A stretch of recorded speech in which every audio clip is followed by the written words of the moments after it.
আসসালামু আলাইকুম রহমতুল্লাহি ওবরকাতুহু।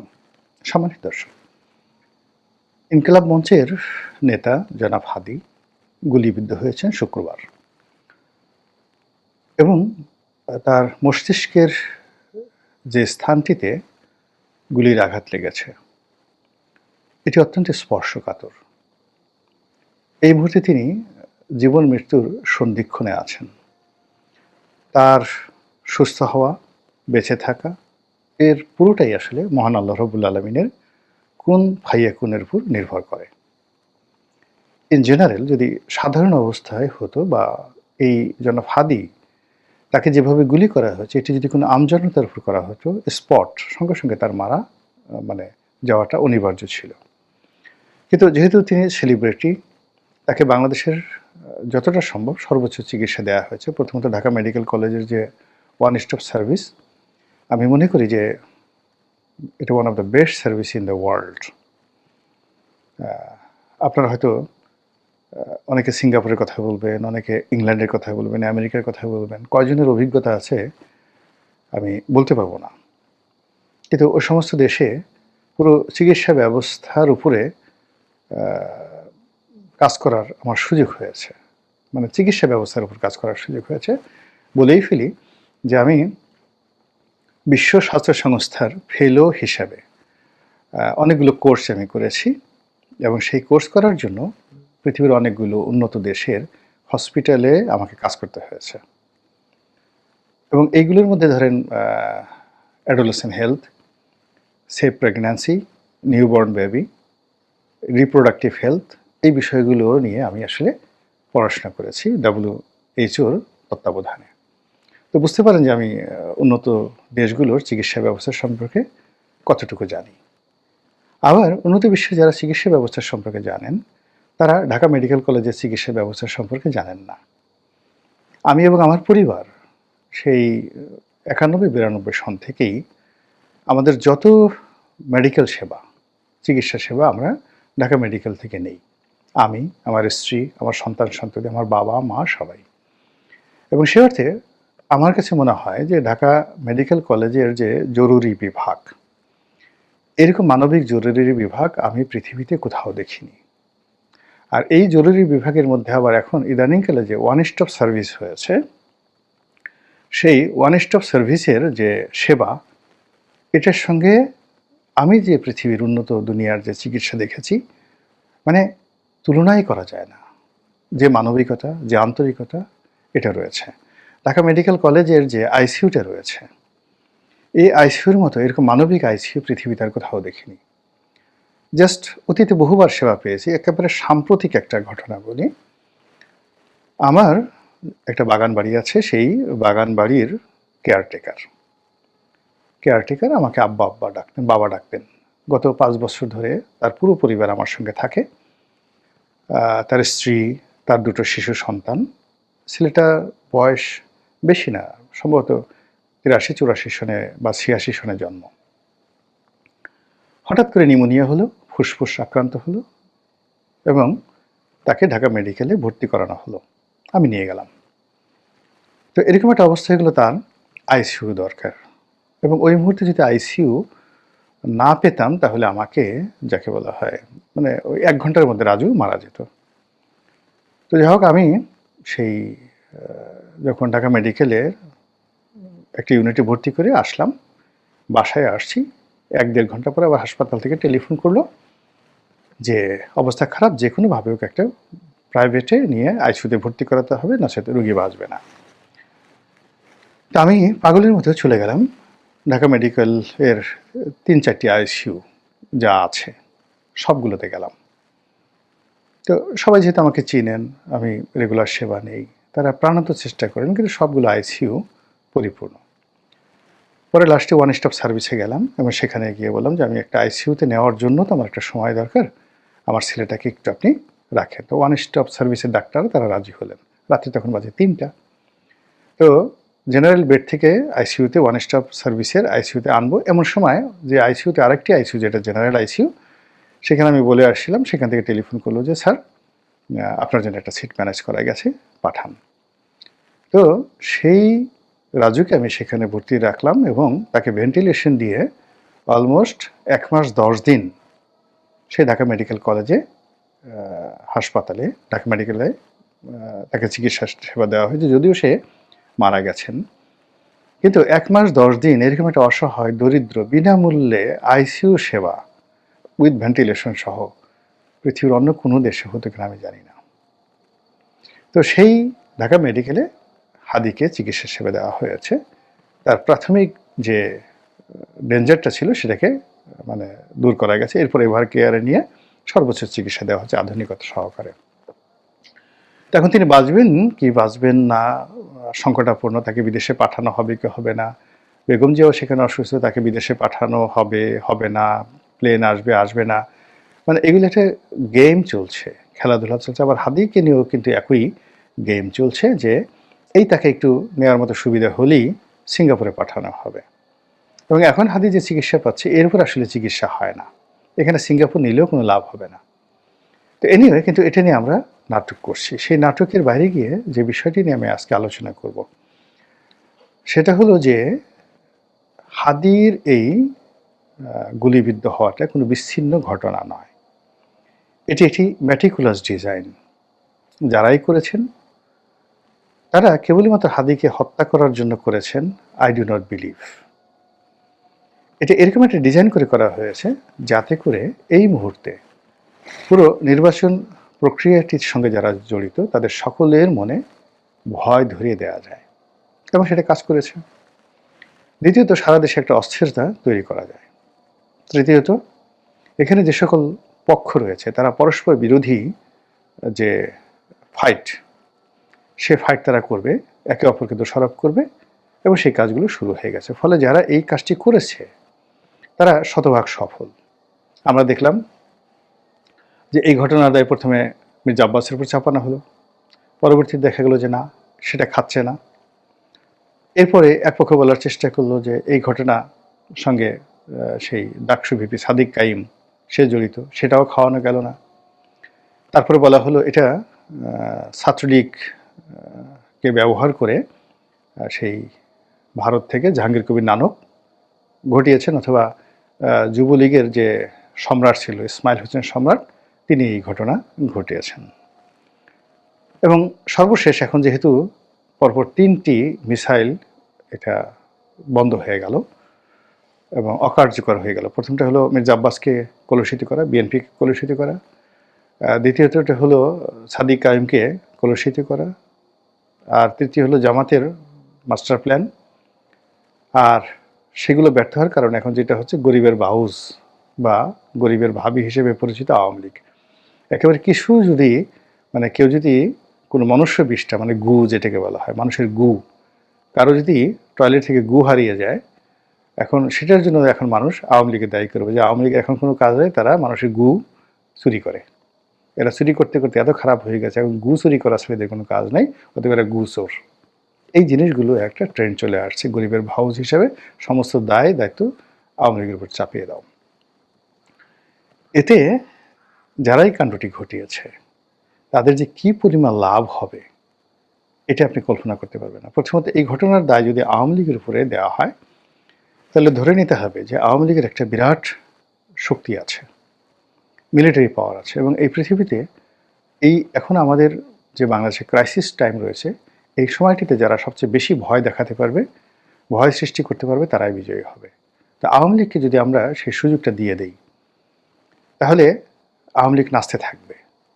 তারা এই কাজের সাথে জড়িত বা জড়িত নয় ডাজ নট ম্যাটার, কিন্তু এই যে তাদেরকে ভয় পাওয়া হচ্ছে বা তাদেরকে যে ব্লেমটা দেওয়া হচ্ছে, এই ব্লেমে আওয়ামী লীগের মধ্যে একটা রীতিমতো খুশির বন্যা বয়ে যাবে। তারা বেকুবের দল নয়, তারা জিনিসটা বুঝতে পারে। এই গেল এক। 2 নম্বর হলো যে প্রকৃত অপরাধী যারা আছে সেই প্রকৃত অপরাধী এই সময়টি থেকে নিজেদেরকে গুছিয়ে নেওয়ার সুযোগ পাবে, এবং তাদের সেকেন্ড এবং থার্ড ফোর্থ মিশন যে জিনিসগুলো তারা করতে চাচ্ছে সেইগুলো এই সময়টাতে আপনি করতে পারবেন। মানে ঘটনা হলো যে আপনার বাড়িতে চোর ঢুকেছে, চোর চুরি করে দক্ষিণ দিকে চলে গেছে, আপনি দৌড় দিলেন ঘর থেকে, একজন আপনাকে বিভ্রান্ত করে বলল যে উত্তর দিকে গেছে, আপনি উত্তর দিকে 10 কিলোমিটার দৌড়ালেন। তারপরে এমন একজন লোককে ধরলেন, হয়তো সে চোর, কিন্তু আপনার ঘরে সে চুরি করেনি, সে হয়তো অন্য বাড়িতে চুরি করে সে যাচ্ছিল, তাকে আপনি ধরলেন। বলেন তো আপনার কোনো লাভ হবে কিনা? লাভ হবে না। আপনি ক্রোধ মেটাতে পারবেন, সেই চোরকে মারতে পারবেন, কিন্তু আলটিমেটলি তার কাছ থেকে পণ্য সামগ্রী উদ্ধার করে সেগুলো আপনি আনতে পারবেন না।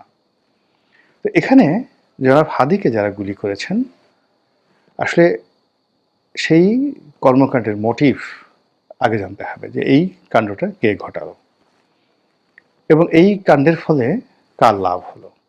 এখন এখানে মোটিভ যদি সাধারণত পুলিশ যে কাজগুলো করে, ক্রিমিনোলজির যারা ছাত্র, যেহেতু আমি আইন বিজ্ঞান পড়াশোনা করেছি, কিছুটা হলে ধারণা আছে। এখানে সবার আগে সন্দেহের তালিকায় থাকবে স্বয়ং হাদি নিজে, পুলিশের ইনভেস্টিগেশন অনুযায়ী। এরপরে তার প্রিয়জন, তার স্ত্রী, সন্তান, আশেপাশে যারা লোকজন আছে।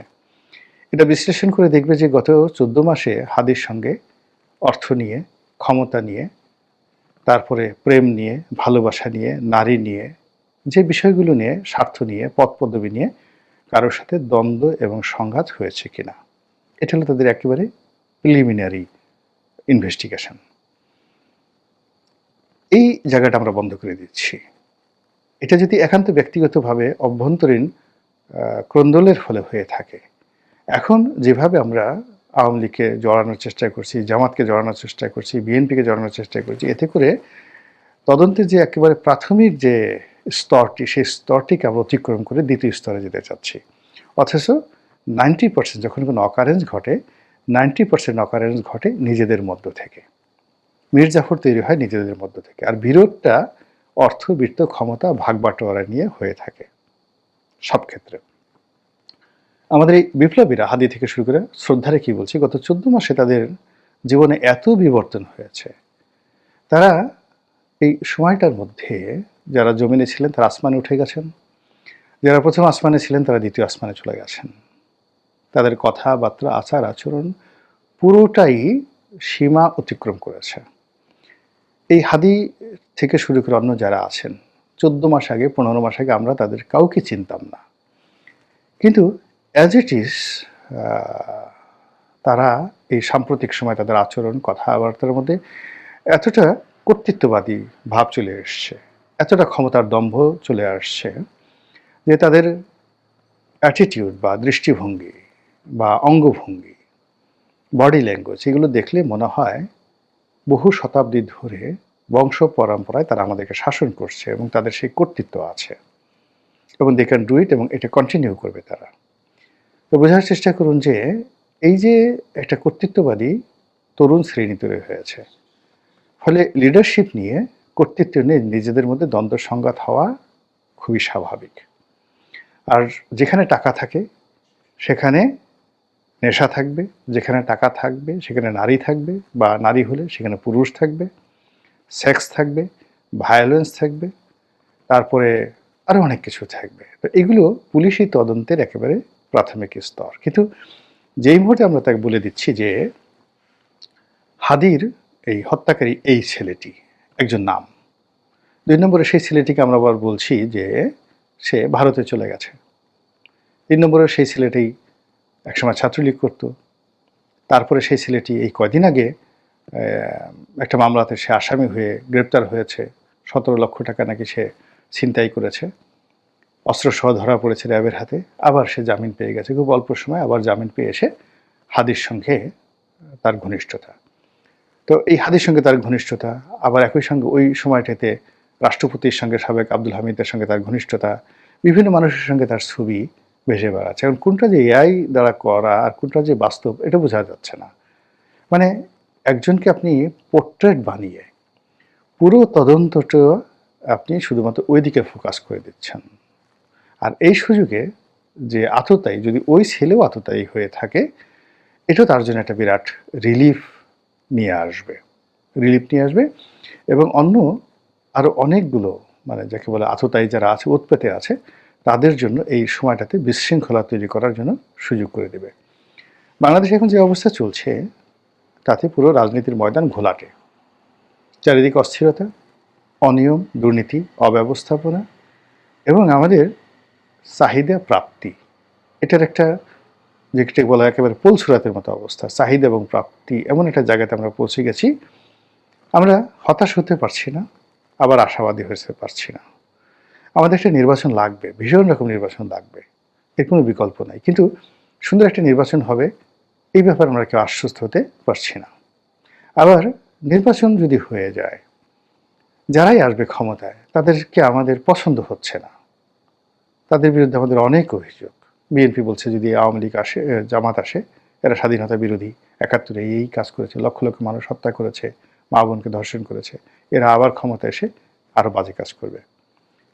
বিএনপির বিরুদ্ধে জামাতের বক্তব্য হলো যে ওই লোক এই কাজ করেছে, ওই দল এই কাজ করেছে, তাদের ওটা ছিল এটা ছিল, নানা রকম দুর্নাম বদনাম করে, মানে যারা আগামীতে ক্ষমতার সম্ভাব্য ক্ষমতায় আসবেন তারা যদি একত্র হন, এতটা দুর্গন্ধগত ১৪ মাসে ছড়িয়ে পড়েছে যে আগামীর যে রাজনৈতিক নেতৃত্ব তাদেরকে দেখে বা তাদের মুখের দিকে তাকিয়ে আমাদের অন্তরে কোনো প্রশান্তি আসছে না, আমরা স্থির হতে পারছি না।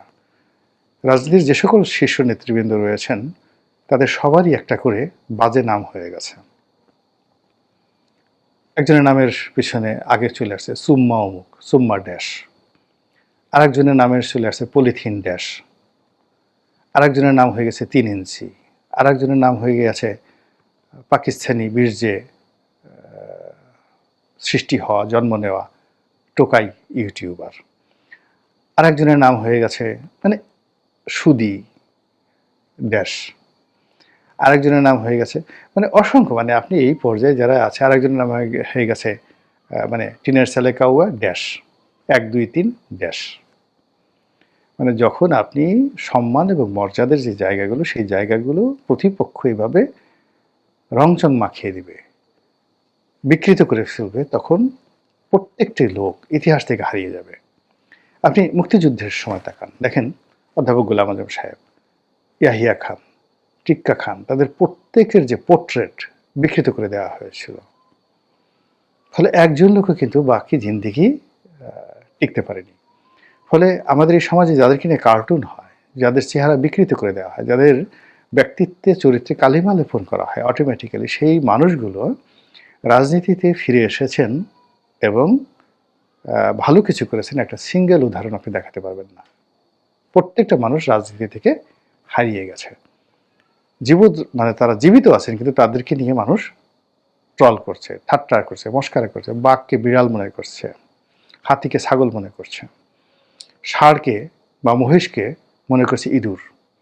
এরকম আমাদের সমাজে এই মুহূর্তে যত বড় বড় মানুষ সামনে দেখেন, প্রত্যেকটা মানুষকে ছোট করার জন্য নানা রকম উপাধি, নানা রকম যাকে বলা হয় ফেতনা ফ্যাসাদ, দুর্নাম বদনাম, এগুলো সব তৈরি হয়ে গেছে।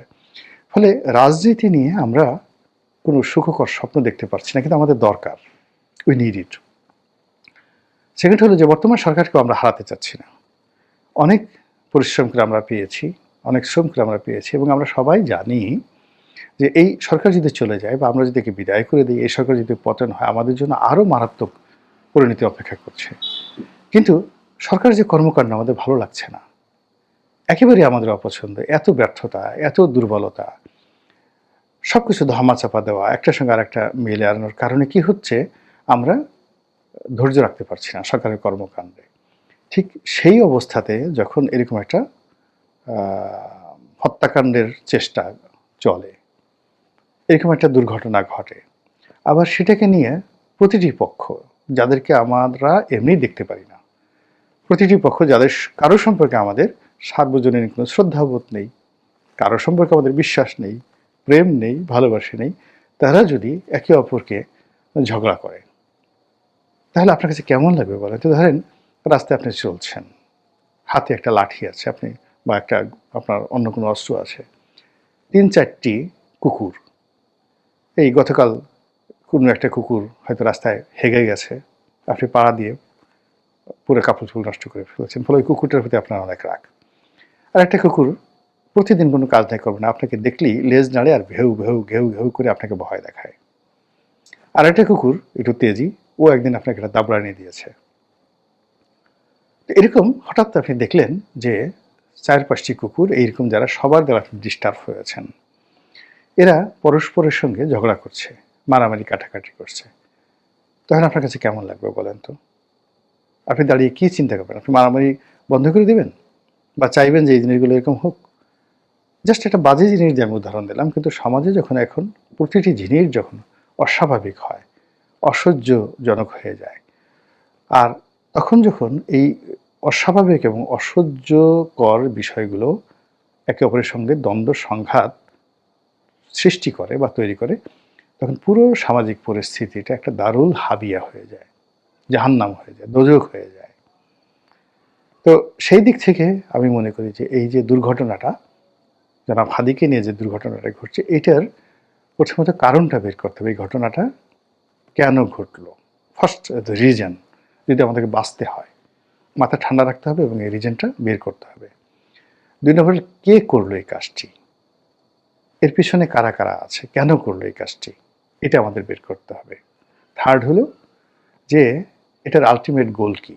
এই কাজটি করা হলে এই কাজটির পরবর্তী নেক্সট টার্গেটটা কি? সেই টার্গেটের জায়গাটা বন্ধ করতে হবে। তা না হলে যে আতঙ্ক ছড়িয়ে পড়েছে এখন জনাব হাদিকে কেন্দ্র করে রাজনীতিবিদদের মধ্যে, প্রার্থীদের মধ্যে, এমনকি সমাজে যারা সেলিব্রিটি রয়েছেন তাদের মধ্যে, এই ভয় অনেকটা ভাইরাসের মতো।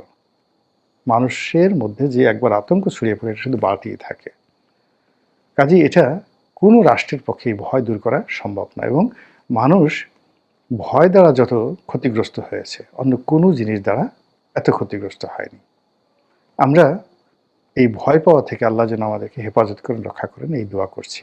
আসসালামু আলাইকুম ওয়া রাহমাতুল্লাহি ওয়া বারাকাতুহু।